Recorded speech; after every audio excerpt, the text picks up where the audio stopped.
এতিয়া মোৰ আকৌ ৰৈ ৰৈ বিনালে ষ্টাৰ্ট হ'ব। আমি ডিচেম্বৰ 1st ষ্টাৰ্ট কৰিম। তো ডিচেম্বৰ জানুৱাৰী আকৌ মই সেইখন চিনেমাত বিজি থাকিম। সেইখন মোৰ নিজৰ প্ৰডাকশ্যন, নিজৰ ষ্টৰী, নিজৰ প্ৰডাকশ্যন, নিজৰ মিউজিক।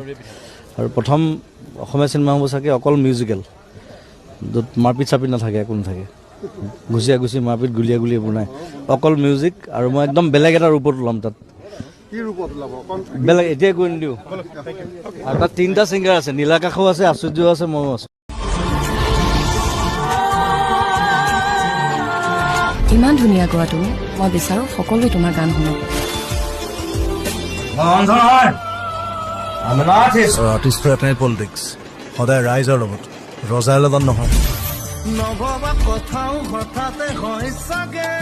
পৃথিৱীৰ আটাইতকৈ ধুনীয়া ইমোশ্যনটোৱে মিউজিক।